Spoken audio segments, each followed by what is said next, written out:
Bonjour, mesdames, messieurs. Il est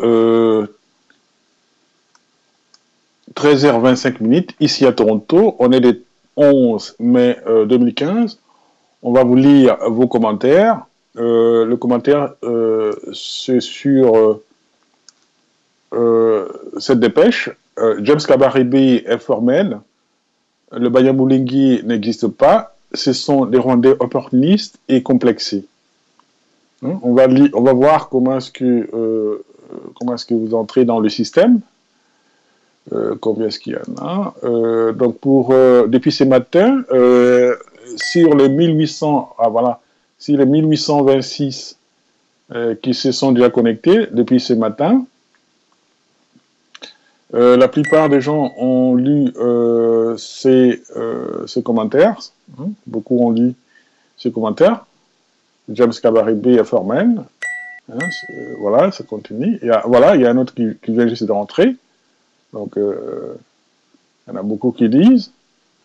Ces données, ça c'est des données internes, mais ici, vous êtes connectés 190 internautes qui sont là, présents, connectés. Alors, vous voilà ici, hein, ceux qui sont dans notre système, hein, qui sont en train de browsing, c'est-à-dire naviguer dans Softcan TV. Hein, ceux-ci sont là, ça fait un temps. Hein, alors, qu'est-ce que vous avez posté comme commentaire?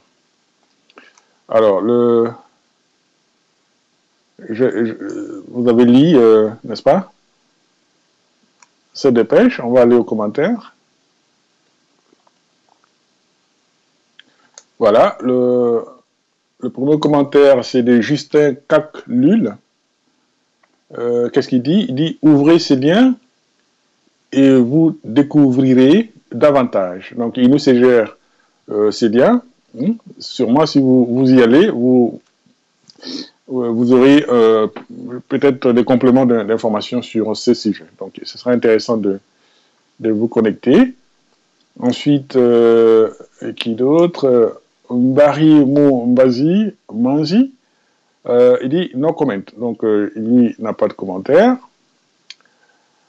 Ensuite, on a reçu le commentaire de Patrice Kagabo. Hein. Il dit les habitants de Rutshuru et Massissi sont aussi des Rwandais et certains gomatriciens qui parlent cette langue voisine. Bien, c'est pas une phrase interrogative, mais supposons que ça soit une phrase, supposons que ça soit une question. Monsieur Patrice Garakabo, le fait de parler une langue, hein, Kinyarwanda, Nandé, Kimongo, plusieurs langues africaines, hein, ça ne vous donne pas l'octroi. Hein, le fait de parler une langue ne vous octroie pas la nationalité. Non, c'est pas ça. Hein, et on peut parler une langue sans pour autant être de cette nationalité. L'exemple typique est qu'il y a beaucoup de Français, d'Anglais, des Italiens et d'autres nationalités étrangères à l'Afrique qui parlent nos langues, hein, n'est-ce pas, des langues africaines. Et cela ne leur octroie pas, n'est-ce pas, la nationalité de la langue du lieu où ils parlent, ou du pays qu'ils parlent. Ça, c'est pas un argument solide. Hein. Parler une langue, ça ne vous donne pas l'octroi des nationalités. Alors, qu'est-ce qu'on a reçu d'autre? Ebuela Ebengo, qu'est-ce qu'il dit? La vérité reste toujours vérité, mais pour la plupart d'acteurs politiques congolais, soutiennent ce groupe d'autant qu'il connaît cette réalité. Point d'interrogation. Ben, aussi, cette phrase n'est pas une phrase interrogative. Donc, je comprends vraiment pas qu'est-ce qu'il veut dire, mais je pense qu'il s'adresse aux politiciens congolais. Mais si, par exemple, c'est dans le cas de Mende, ben Mende, lui, il fait des commentaires sans savoir qu'est-ce qu'il dit. Hein? Il dit des choses qu'il ne comprend pas.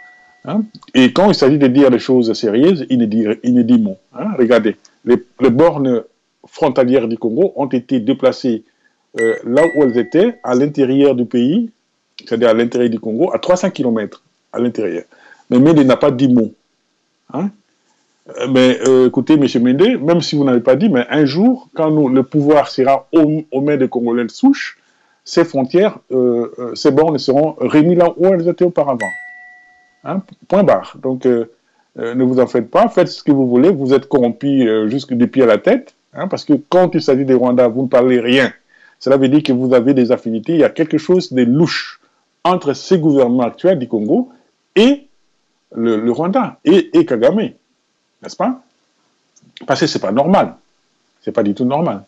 Alors, on a un autre commentaire qui est long, Zanda Mpwepu, qu'est-ce qu'il dit? Il a écrit, c'est long, on va chercher s'il a dit quelque chose d'intéressant. Voilà, on va lire ça. Ma première remarque concerne la personne dont on nous rapporte les discours. Si James Kabarebe a eu de telles paroles, celles-ci ne sont pas innocentes. En effet, le Rwanda a tenté de récupérer un maximum de Rwandais. Pardon, messieurs, pour la toux. Je répète. En fait, le Rwanda a tenté de récupérer un maximum de rwandophones habitant dans les pays limitrophes, et ceci pour deux raisons principales.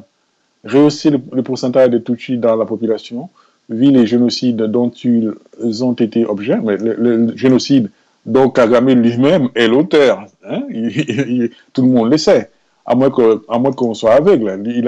Certainement, il a liquidé, n'est-ce pas, son peuple. Hein, il a créé un génocide, c'est lui. Alors, qu'est-ce qu'il y a d'autre? Deux, c'est garantir une réserve des Tutsis originaires de ces mêmes pays limitrophes afin qu'ils puissent servir de cheval de Troie en cas d'annexion par le Rwanda des territoires chez le voisin. Voilà. Vous voyez? Ils ont des intentions malveillantes. Donc, la raison d'être de... Vous voyez, il n'y a pas une tribu Bamoulengue. Ça n'existe pas. Ça n'existe pas.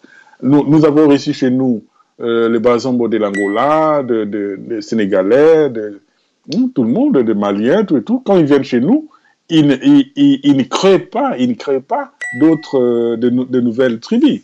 Hein?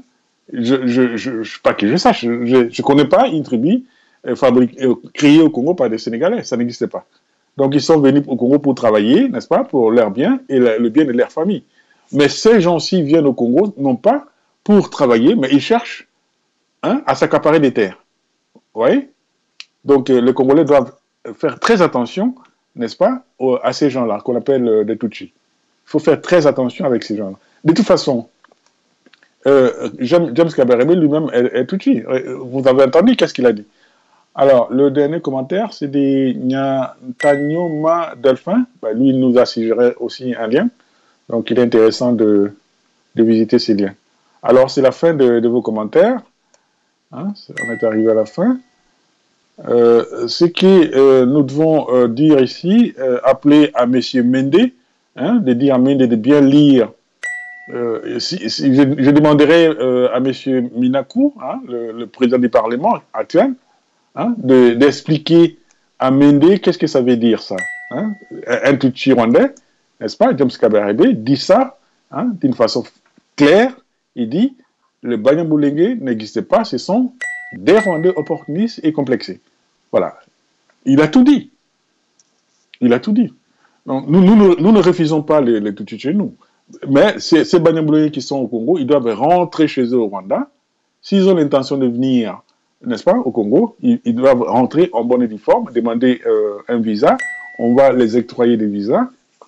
S'ils répondent aux exigences du Congo et venir s'installer, mais on ne veut plus entendre des gens qui viennent chez nous pour créer des nationalités. Hein? Je lance ici, hein? Je lance ici un message à ce monsieur, hein? Ce monsieur, il s'appelle Rouberois. Hein? Rouberois, c'est pas mal de vivre au Congo. Mais on ne veut pas des gens qui créent des tribus au Congo. Ça, non. Ça, on refuse, on refuse, on refuse. Les Sénégalais sont chez nous, les Maliens sont chez nous. Ils ne créent pas de nationalité, des tribus. Vous avez fabriqué des tribus. Il faut rentrer chez vous. Mais si vous avez l'intention de venir vivre au Congo, on ne vous refuse pas. Demandez le visa en bonne et due forme. On s'arrête ici pour l'instant, mesdames, messieurs. À la prochaine. Bye.